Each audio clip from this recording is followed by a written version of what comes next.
Shalom Yeshua, when the start of us by giving all praise to Yahweh Hashem Shai, double honors to the apostles of GMS, and honors to you brothers that are doing the work in truth, war, sincerity. Now on this one I'm going to be answering the question how to survive the coming famine. And we'll start by basically looking through some famines that have been past, and we'll go into exactly what happens when you when your body is starving. I'm just going to try go through it quickly in the interest of time, right? It's lucky my fan is just making a bit of noise at the moment. So it starts off with the GMSUKTruth labor camp. I want to point out is the dates that these things are happening. So this is first one is 1957 to 61. I'm just going to read the bit where it says cannibalism spread. It says by 1961, 2,500 of the 3,000 prisoners had died. The 500 people that survived were forced to cannibalize the dead. This is Jamestown. This is when them damn devils went over there to the Americas, man. It's basically it says the colonists were forced to rely on trade with the Indians for food. However, after a series of conflicts with the Powhatan, the trade ended. And it basically goes on to say how they basically ended up resorting to cannibalism. These damn notes says hundreds of colonists experienced a horrible death and only 60 people of the original 500 remained in 1610.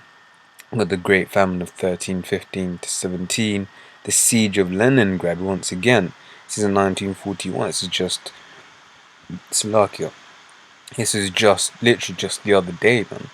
So this is nothing, too, you can imagine this was, like I said, this wasn't that long ago, right? Then you got another one here. It says after all the women. Let me read. It says according to the old book of Tang, after the food in Su Hang Yang had run out, people traded their children to eat and cooked bodies of the dead. Zhang Chun recognized the dire situation, so he murdered his aide and offered her body up for food. At first, the soldiers refused, but they soon consumed the flesh and started to eat every woman in the city. After all the women were consumed, the soldiers started to prey on old and young males. In total, the Book of Tang estimates that 20 to 30,000 people were cannibalized. These aren't small numbers, man. Which, and it also goes to show you, man, that these bitches like to think that they're at some position, but they're gonna find out real soon, that they're just women. And then you got another famine here in 19. It says in response, North Korea couldn't produce enough food, and they experienced a massive famine between 94 and 98 that killed between 250,000 and 3.5 million people. The food shortage was extremely hard for women and small children. Once again, you women are gonna find out the hard way that you ain't shit, that you're just women, right? Then you've got another one here near Ukraine, 1930-32. It says it caused 3.5 million, between 3 and 5 million deaths, according to Kiev Appellation Court. The famine was responsible for 10 million deaths and 3.9 million victims and 6.1 million birth defects. Okay, so basically it's saying this is a total of the death there, right?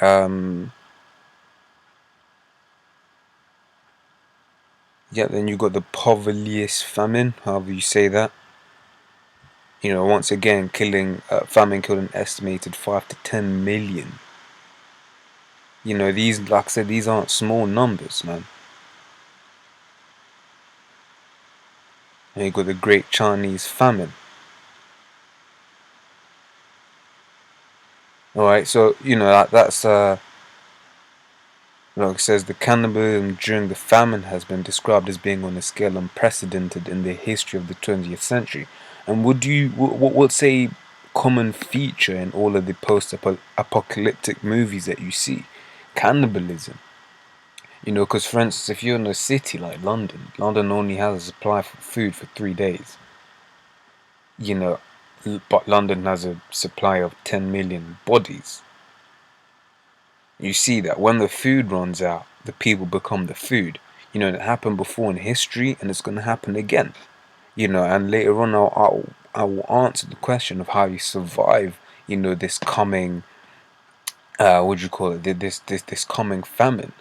Because all of the plagues that the Lord is going to send this time around, are literally going to be, and excuse the pun, of biblical proportions. There's going to be mass death on the streets, mass genocide, even of the nation of Israel. Hey, only a third of Israel is going to be saved. So imagine what's going to happen to all these heathens, man.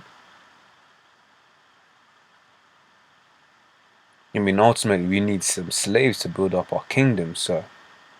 But I'm going to carry on. It says the human body can go without oxygen for 5-10 minutes and about 3 to 8 days without water, but remarkably, people have been known to live upwards of 70 days without food. It says 0 to 6 hours after eating. Soon after eating, our bodies start to break down glycogen to produce glucose, etc., etc., etc.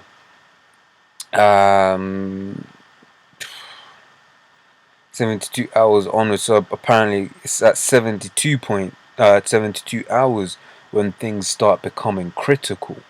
Because basically, I'm just gonna, in the interest of time, I'm just gonna basically summarize what happens. Basically, your brain is selfish. So basically, during starvation, your body will start eating basically other parts of your body until there's nothing left to eat. So, and what you're most likely to die of is basically a condition where your muscles have wasted away so much that your heart muscles is a bit messed up, and you can't, you die of cardiac arrest, cardiac arrhythmia, right? So starving is the most humbling way to go. A shot to the head, that's mercy, but starving, that's a painful way to go, while your body slowly eats you.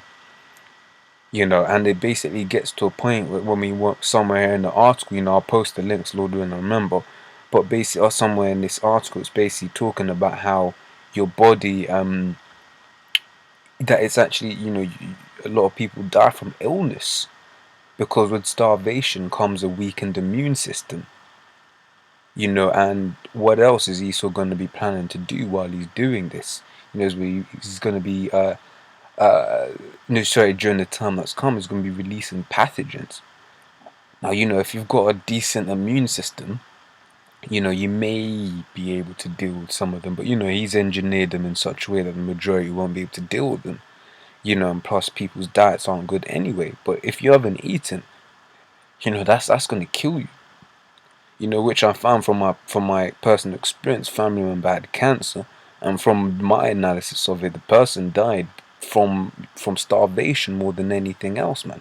Because drugs there, man, stop you from being able to eat and all of that good stuff, man. It says, and just to go back to say, this has happened before. And the scripture, Ecclesiastes, the 3rd chapter, just keeps coming out. Those things that have happened before are going to happen again. Yeah. So Deuteronomy 28:53, it says, and thou shalt eat the fruit of thy own body, the flesh of thy sons and of thy daughters, which the Lord thy power hath given thee in the siege and in the straitness wherewith thine enemies shall distress thee. It's talking about in 70 AD.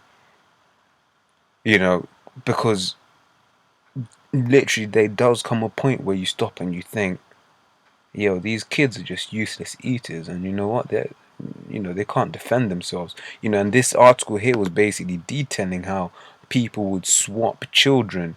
It says right here, it says some ate their children while others swapped kids so they wouldn't feel bad eating their own. And that happens, man. That's the reality of it, of a famine. You resort to eating your own kids. Jeremiah, the whole book of Jeremiah has a lot to do with famine.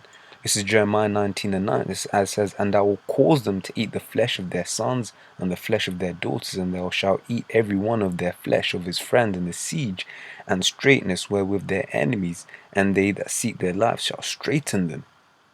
That's playing into the point. right? And it's just proof that there is a famine coming. It says 2 Ezra 15:5 says, "Behold, saith the Lord, I'll bring plagues upon the world, the sword, famine, death, and destruction." So you saw the millions of people who were dying here, the millions of people, and this was when the population was only like 2 billion, and this was before you had these major cities. This was before this thing of, if you go into a supermarket right now in the West, you see that the food has come from this place, that place, that place. So a lot of people are gonna die from hunger alone, and a lot of people are gonna resort to cannibalism. Right? It says Sirach 39:29 says, "Fire and hell and famine and death, all these were created for vengeance." Because ultimately, why are these plagues being sent upon the world? And in fact, 2 Ezra 15:6 has the answer. Says, "For wickedness hath exceedingly polluted the whole earth, and their hurtful works are fulfilled." And I believe I've got a scripture here, which I don't think I do. Oh yeah, I do. It says 2 Ezra 16:18 says, "The beginning of sorrows and great mournings, the beginning of famine and great death, the beginning of wars, and the powers shall stand in fear, the beginning of evils. What shall I do when these evils shall come? Behold, famine and plague, tribulation and anguish are sent as scourges for amendment." Right? So, like, again, these things are happening because this kingdom that we're living in is completely wicked, and it has to go out in the greatest ways ever. When you read how Israel were released from old Egypt, it basically goes in to say how you had 10 plagues that hit Egypt. These plagues were amazing. And basically, if you read throughout the scriptures, it's the Lord that brought thee out of Egypt, because it was such a great deliverance. And what do the scriptures say? The scriptures say, "No more shall it be said, the Lord, Yahweh, that brought the children of Israel out of Egypt, but out of the land of the north." I believe that's Jeremiah the 16th chapter. Because this new deliverance is going to be amazing. It's going to be absolutely amazing. So now to start answering the question, and really and truly, it's easy.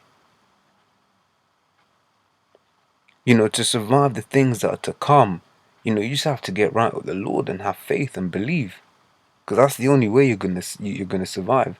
Yeah, you might survive the famine, but you might not survive the race riots, or whichever direction they come. Or you might survive the famine, but you won't survive the nuclear missiles. The only way to survive what's gonna come is to do this work, pray, and have faith that you're one of the elect. Because if you're not, it's peak. It's peak. So this is Job 5:20. It says, "In famine he shall redeem thee from death, and in war from the power of the sword." That's playing into the point. It says Psalms 33:19 says, "To deliver their soul from death, and to keep them alive in famine." Right? I might as well carry on. It says, "Our soul waiteth for the Lord. He is our help and our shield. For our heart shall rejoice in him, because we have trusted in his holy name. Let thy mercy, O Lord, be upon us, according as we hope in thee." And one of the ways that one of the key things, in order for you to be of the elect, is you have to know the name. As it says there, because we have trusted in his holy name. And his name is Yahweh, and as the scriptures say in Acts 4:12, there is no name given among men under heaven where it must be saved, and that name is Yahweh Shai, which the world knows as being Jesus Christ, the Son of the Most High Yahweh. And when you pray saying Yahweh, Bahashem Yahweh Shai. Yahweh in the name of Yahweh Shai, because Yahweh Shai is the mediator. Yeah, it says Isaiah 65:13 says, "Therefore thus saith the Lord power, behold, my servants shall eat, but ye shall be hungry. Behold, my servants shall drink, but ye shall be thirsty. Behold, my servants shall rejoice, but ye shall be ashamed." I believe it was Elijah or Elisha. Story eludes me at the moment. But he's basically fed by ravens. It was a raven, I believe, it was fed by ravens. And man, when you have faith in the Lord, all things are possible, man. Luke, the first chapter says, "For all things are possible with the Most High." You might be in the middle of a bloody desert. I mean, look what he did when the children of Israel came out of Egypt. Rained manna from heaven. But you might be in the middle of a desert. You might think, damn, where am I gonna get food? And then boom, you just have faith in the Lord. You just pray. And all of a sudden you see a well appears from nowhere. You might think you're hallucinating, but then when you actually go and think, you're damn shit. And as the time goes and as we get nearer to the end and when the tribulation starts, that's when people, those who are of the elect, are going to start seeing the miracles of the Most High and start seeing how having faith in the Most High is the only way to go. Because great things are going to start happening. Great evils are going to start coming upon the earth. But also great salvation is going to start coming upon the earth. Lord willing, I'm of the elect, man. We'll be telling stories about this in the kingdom, about the salvation. You'll be saying, man, we were stuck out there, man, hadn't eaten for a couple of days, and then all of a sudden, the Most High did something crazy, and bam, there was food. Just like in Egypt. Those niggas, they was like, oh man, see that Moses brought us out of Egypt so we could starve. And you know what? The Most High basically got manna from heaven. And that's a story that was passed on. So, to answer the question, man, the only way to survive the famine which is coming, is to get right with the Lord and hope you're of the elect. And pray and have faith. And to know the name and call upon the name of Yahweh Bahashem Yahweh Shai. So of that, I'm going to say Shalom.